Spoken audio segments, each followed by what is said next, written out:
warahmatullahi wabarakatuh. Selamat malam teman-teman. Ketemu lagi ya di titik balik perubahan. Sebelum kita awali kelas kita malam ini, kita berdoa terlebih dahulu sebagai wujud kesyukuran atas nikmat, rahmat, dan kepahaman dalam ketika kelas kita malam ini. Berdoa silakan. A'udzubillahi minasyaitonirrajim. Bismillahirrahmanirrahim. Rabbi zidna ilma warzuqna fahma birahmatika ya arhamar rahim. Amin. Monggo Kang. Kamu kok jadi kucing garong gini malam ini? Nggak kelihatan gelap Kang. Oh gitu. Iya. Makanya kok. Oke. Bismillahirrahmanirrahim. Assalamualaikum warahmatullahi wabarakatuh. Selamat malam. Ya. Selamat malam. Kita lanjutkan kembali kegiatan kita. Selamat malam. Kegiatan harusnya ini tadi pagi, tapi karena tadi pagi itu lagi Masih OTW. Masih OTW dari Jogja, maka digantikan malam ini. Nanti habis ini langsung pindah ke TFH ya Mas Jamim? Benar. Bagi teman-teman yang sudah ikut typing for healing, nanti jam 8 kita langsung ada kelas. Oke. Malam ini saya masih belum bisa apa ya? DE-nya. File solving saya belum bisa. Tab saya jadi ternyata Kang, nggak jadi rusak. Oh, alhamdulillah. Mas Imam ada enggak ya? Atau mungkin ada yang lain, ngobrol aja yuk siapa gitu. Mbak Sani Pak. Apa? Mas Gianto? Bang Pak siapa aja yang mau ngobrol, ayo. Kita bukanya ya. Mumpung ada kesempatan ini. Monggo teman-teman mungkin ada yang mau maju atau bertanya ya. Mungkin ada tema-tema ya. Siap, Bang, siap. Oh ini. Lakukan Mas Guru. Siap, Mas Amin, siap.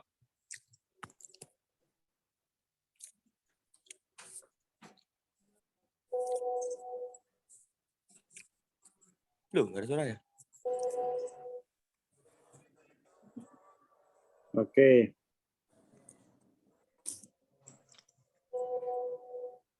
Halo, Bang. Ya, halo, mau bahas apa ini? Ayo. Ini, Bang, selama 3 hari ini saya mengalami BAB berupa darah, Bang. Dan rasanya badan tuh lemes sekali. Setiap malam juga zikir. Tapi badan tetap lemes, Bang. Oke. Terus? Terus sama masih ada hasrat saya, Bang, tentang pengen cepat nikah ini, Bang. Oh, iya. Aja dulu, Bang. Sama dong. Sama yang lain maksudnya. Oke ya. Jadi ini Bang Yanto. Sudah berapa hari Bang Yanto? 3 hari, Bang. 3 hari. BAB-nya darah gitu ya. Iya, Bang. Kemudian ada apa? Hasrat itu maksudnya apa? Apa? Menghasrati, Bang. Ya, apa menghasrati itu apa ya? Menghasrati. Apa menghasrati apa? Pengen cepat-cepat nikah tuh, Bang. Oh, cepat-cepat nikah. Calon udah ada ya? Siap, Bang. Calonnya udah siap, Bang. Wah, alhamdulillah. Izin dari Bang Aswar sama ayah, Bang. Ya. Ntar kalau udah 900 lah baru nikah sesuai dengan syarat Mas Imam gitu ya. Aduh, langsung teriak sih.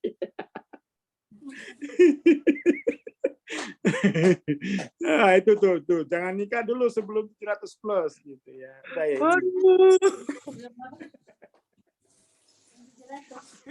Udah Al-Mukarram nih, istri bisa roboh kena tinju. Tuh.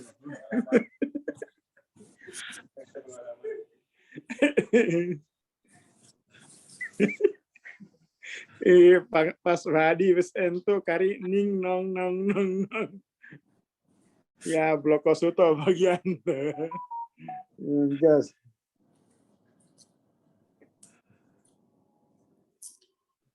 Oke. Tapi kita malam kita fokus bahas itu dulu ya. Bahas apa ini sakitnya dulu lah. Soal nikahnya gampang ini kan. Yang penting saatnya 700 dulu kata Mas Imam. Udah bagus banget ini, udah tercerahkan Indonesia. Oke. Jadi gini, dalam pengalaman ya. Jadi dalam pengalaman sehari-hari itu kemudian jangan berhenti hanya sampai pada pengalaman gitu. Mestinya itu antara pengalaman pengetahuan itu satu gerak gitu ya. Antara pengalaman dan pengetahuan itu harusnya selalu bersama. Pengalaman, pengetahuan. Nah, kemudian tuh kita kan hanya mengalami terus-menerus, tetapi tidak sampai kepada pengetahuan. Kenapa? Kita nggak punya kerangka teori, ya. Nggak punya kerangka teori untuk memahami, memadatkan pengalaman itu. Jadi itu yang paling pokok. Nah, kita kan selalu mencoba untuk lari kepada pengetahuan yang utuh, bahwa di balik setiap pengalaman linier, di sana pasti ada aspek atau ada dimensi liniernya, non-liniernya gitu ya. Ini kebetulan kan masih masuk gejala sakit fisik. Nah, terkait sakit fisik ini gimana memahaminya? Apakah ini gagal mekanis, rusak mekanisnya, atau gagal updating? Ya kan, itu harus ada teorinya gitu. Bang Gianto itu perlu megang teori terkait dengan pengalaman sakit ini, mau dimasukkan pada teori yang mana? Gagal mekanis atau itu gagal updating? Itu dua teori. Ya, dua teori. Teman-teman yang sudah Tapping for Healing itu dibaca lagi ya, kuliah-kuliah di awal. Bahwa sakit ini kamu pahaminya sebagai apa? Gagal mekanis atau gagal updating. Jadi kalau gagal mekanis berarti itu kamu menganggap tubuhmu ya kayak motor gitu. Ya kan? Seperti motor. Seperti mesin. Ya. Seperti mesin. Tapi kalau dipahami sebagai gagal updating, ya maka kemudian tuh kita bisa tidak mengurus organnya semata, tetapi mengurus level kesadaran kita, updating lagi, ya updating kesadaran kita sehingga gejala tadi itu bisa terrekontekstualisasi dengan pertambahan informasi sampai mencapai titik kritisnya. Jadi antara pengalaman dan pengetahuan itu harusnya beriringan gitu ya.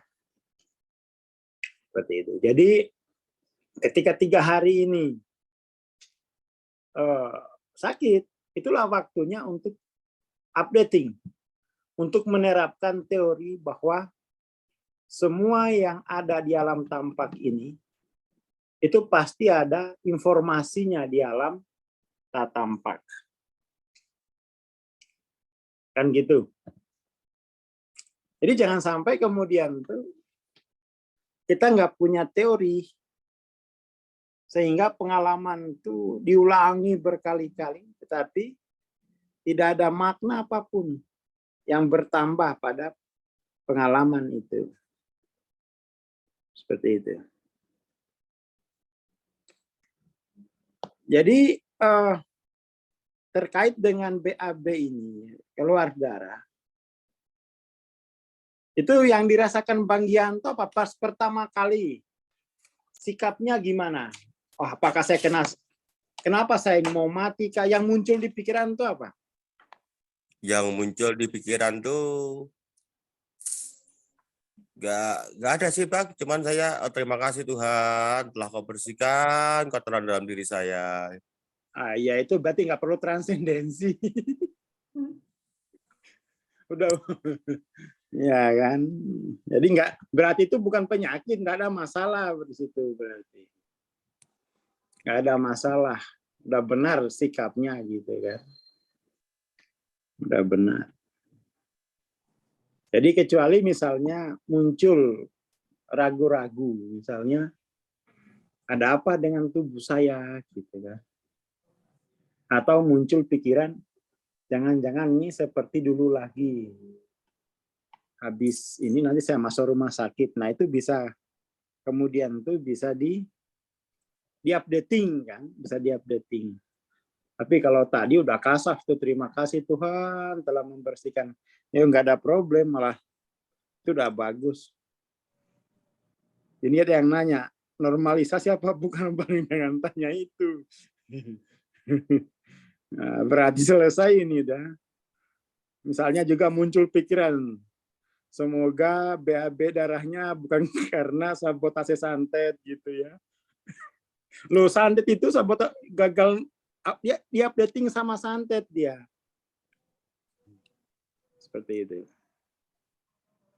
Jadi itu yang harus teman-teman tangkap ya. Dari setiap gejala itu adalah respon alamiahnya. Bukan respon moral ya. Respon moral itu kan misalnya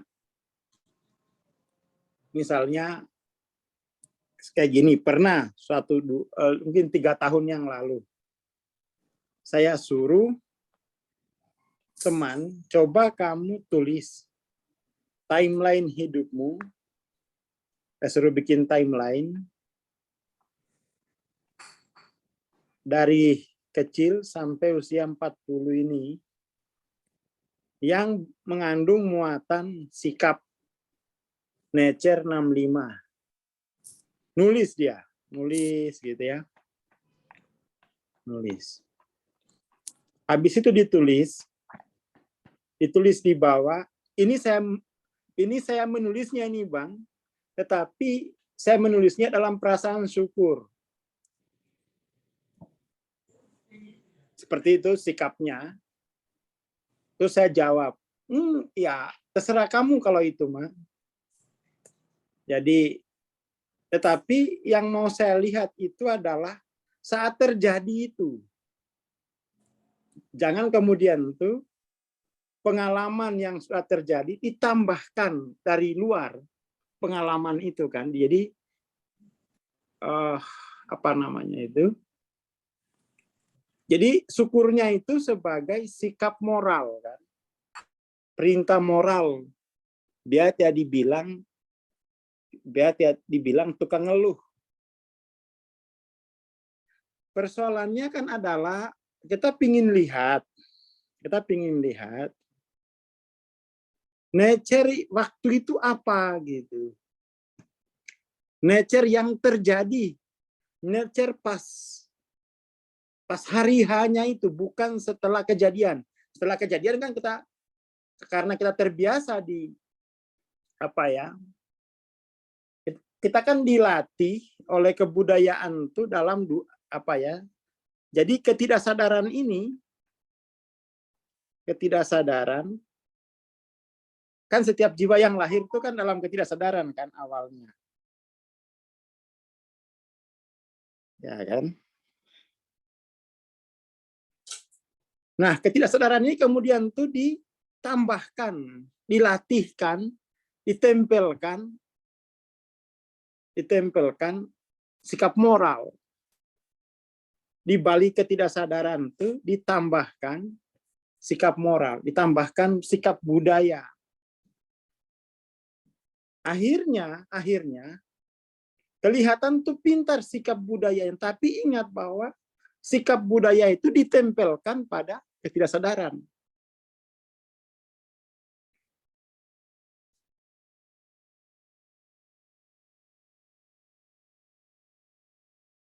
Seperti itu. Mestinya kita, kalau spiritualitas itu tidak perlu ditambah. Ketidaksadaran ini harus bisa diakui, harus bisa dideklarasikan, ya kan? Karena ketidaksadaran ini panjang. Ketidaksadaran itu dia spektrumnya dalam. Dan ini memang membutuhkan kejujuran.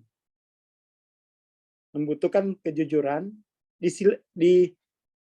disimpan dulu sikap budayanya.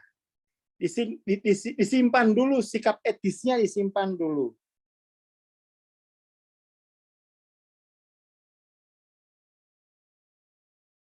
Seperti itu. Disimpan. Jadi mari kita hadapi wilayah ketidaksadaran itu. Mulai dari ketidaksadaran akan kemarin, ketidaksadaran kolektif, ketidaksadaran akan kesadaran itu sendiri, ketidaksadaran pada ilah,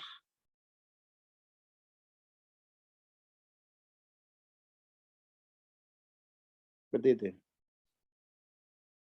Jadi ini perlu ketajaman ya, perlu ketajaman untuk itu.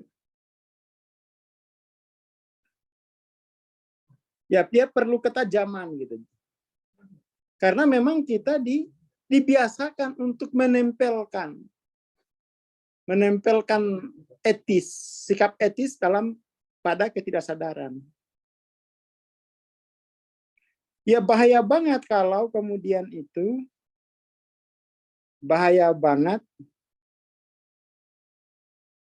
kalau kita menambahkan pengetahuan, menambahkan ilmu pada ketidaksadaran. Akhirnya jadi ilmu katanya. Katanya sih saya sudah bersyukur. Gitu.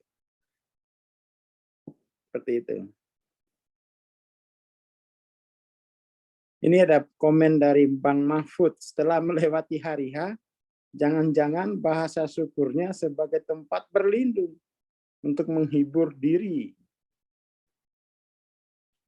Bahaya dong kalau sikap budaya ditempel pada ketidaksadaran. Yaitu sesuatu yang harus kita waspadai. Waspadai. Dan itu kan yang terjadi kan?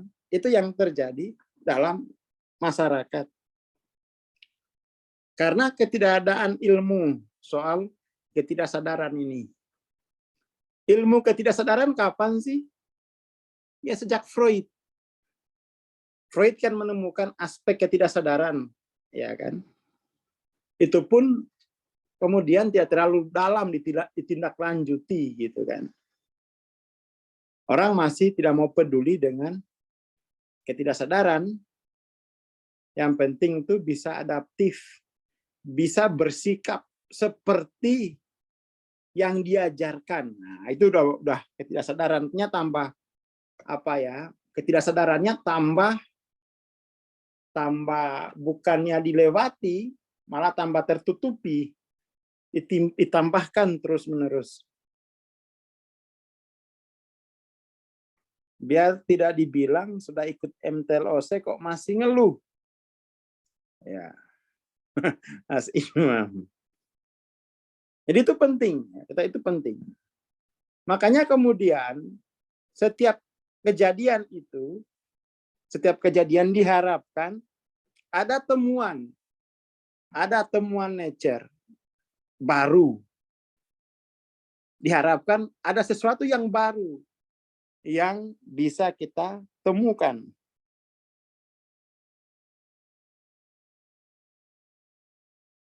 Seperti itu.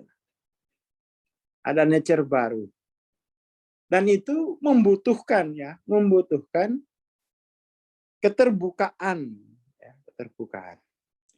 Nah, untuk mengungkap ketidaksadaran ini, itu harus mengizinkan diri untuk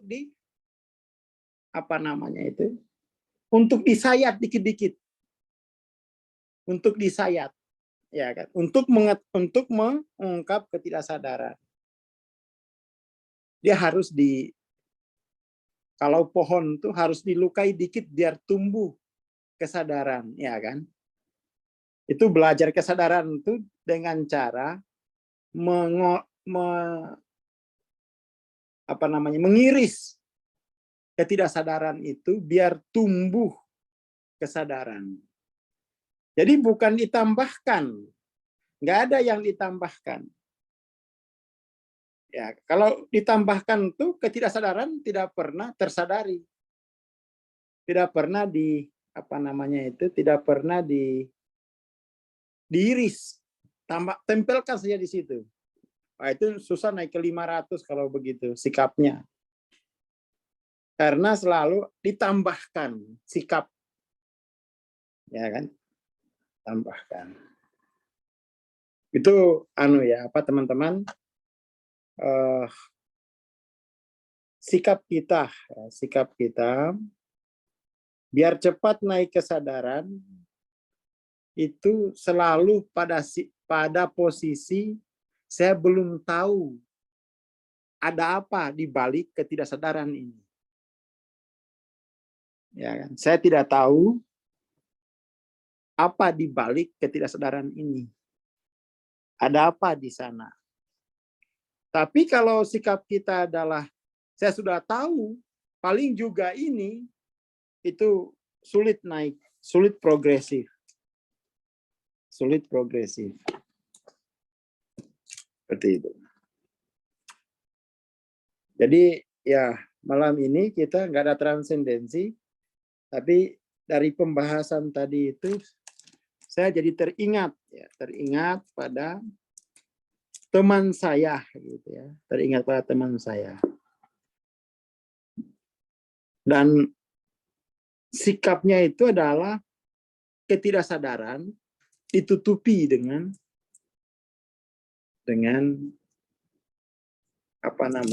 sikap budaya, sehingga dan di situ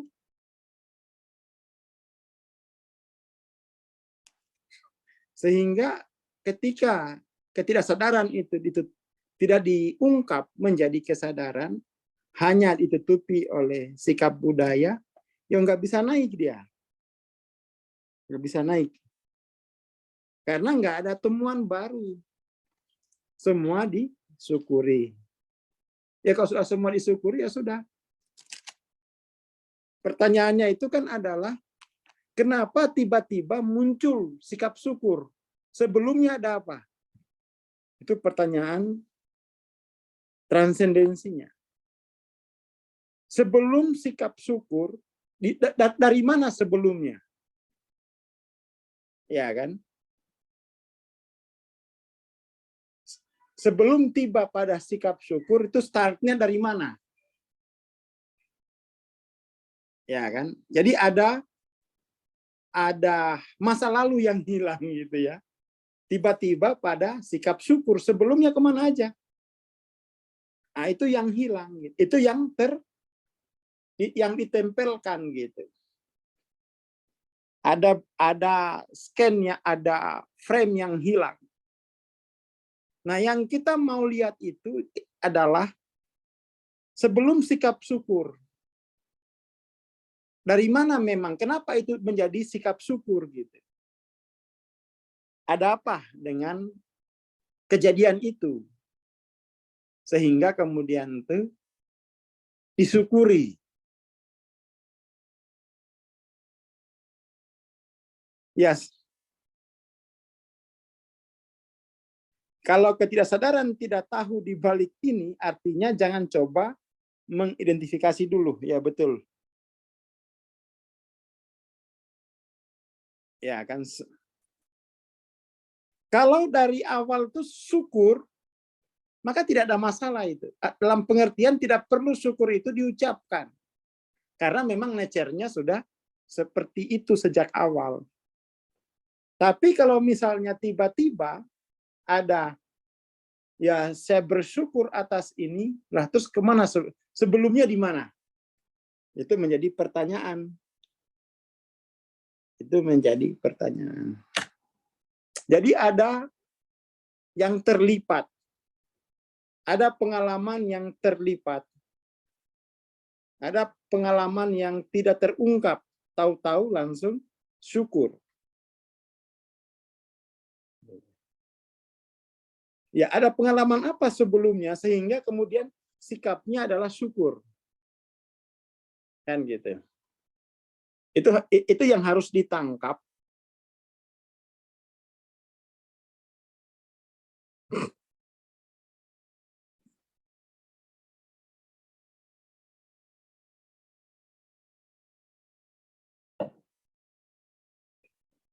Seperti itu.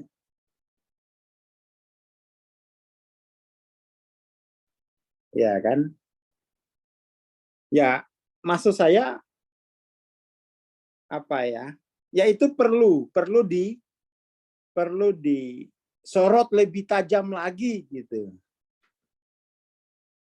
Perlu disorot lebih tajam lagi. Sehingga kemudian tuh updating-nya tepat.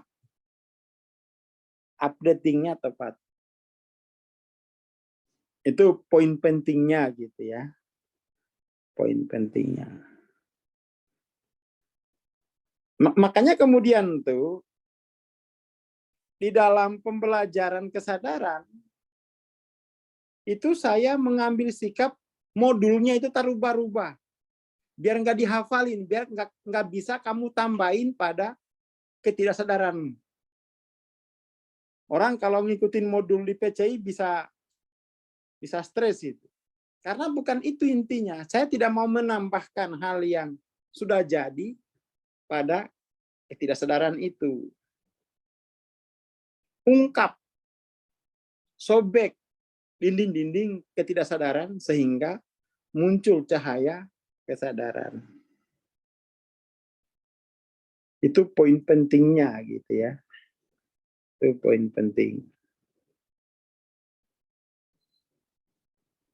Tapi kalau kita langsung ketidaksadaran ini ditutupi, ya nggak bisa tumbuh. Adanya itu tanamkan, ya toh? Tanamkan pengetahuan pada ketidaksadaran, maka itu nggak ada pengetahuan sebenarnya. Tanamkan program, mungkin itu. Tanamkan program pada ketidaksadaran. Lalu nanti orang nggak bisa membedakan mana program, mana to know about, mana to know. Nggak sadar lagi orang. Karena langsung sesuatu yang ditanamkan, program yang ditanamkan pada ketidaksadaran itu, itulah yang disebut dengan yang sifatnya know about. Bukan to know. Nah, kita ini terlalu banyak merespon kehidupan dengan program yang ditanamkan. Ya kan? Terlalu banyak merespon kehidupan dengan program yang ditanamkan. Dan itu tambah lama tambah bodoh kita. Ya kan?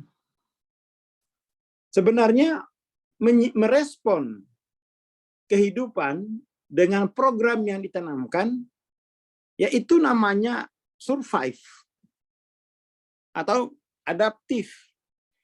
Tidak benar-benar hidup.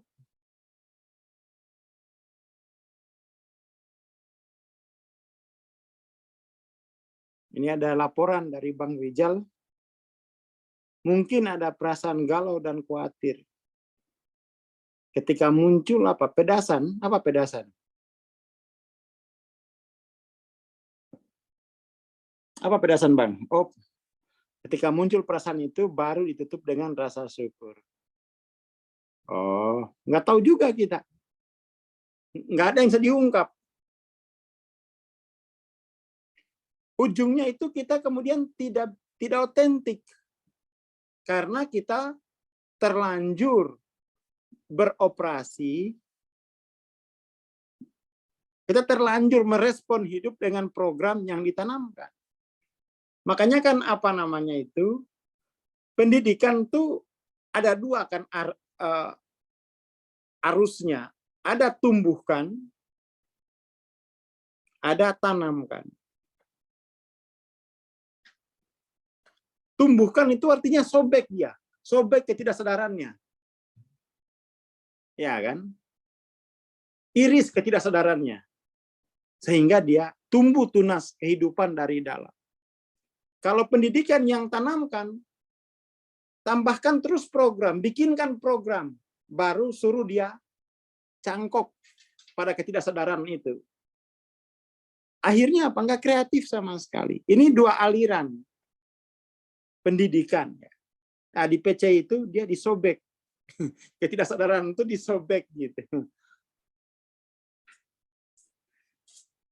Seperti itu. Jadi teman-teman teman-teman ya itu perlu paham gitu. Sebenarnya sikap saya ini sikap otentik atau program yang ditanamkan. Nah, itu lagi harus sadar dengan itu.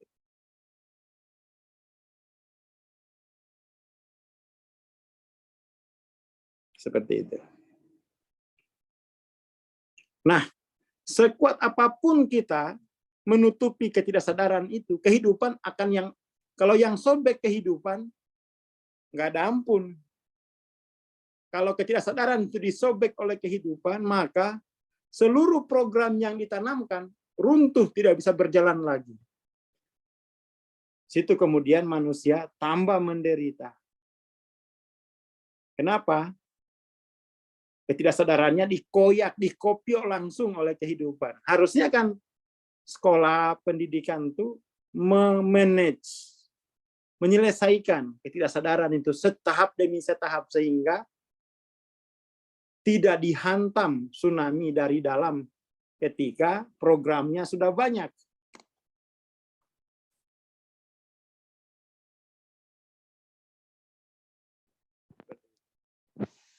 Oke lah, itu dulu malam ini ya.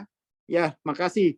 Jadi cerita Bang Gianto mengingatkan saya pada teman saya ya, sehingga muncul bab ini gitu ya.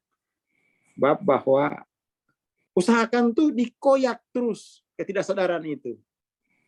Ada apa di sana? Koyak muncul tunas baru. Koyak muncul tunas baru. Jangan tambahkan terus program. Karena kita ini bukan artificial intelligence. Terima kasih. Selamat malam. Assalamualaikum warahmatullahi wabarakatuh. Terima kasih, Mas Bang. Warahmatullahi wabarakatuh. Terima kasih Bang Fuad. banyak. Terima kasih Bang Gianto. Insya Allah kita bertemu Sama-sama, Mas. Ditunggu aja informasi dan pengumumannya di grup. Terima kasih. Kita bertemu besok lagi insya Allah. Bagi teman-teman yang ikut tapping for healing langsung merapat ke kelas sebelah ya. Terima kasih. Assalamualaikum warahmatullahi wabarakatuh. Selamat malam dan selamat beristirahat.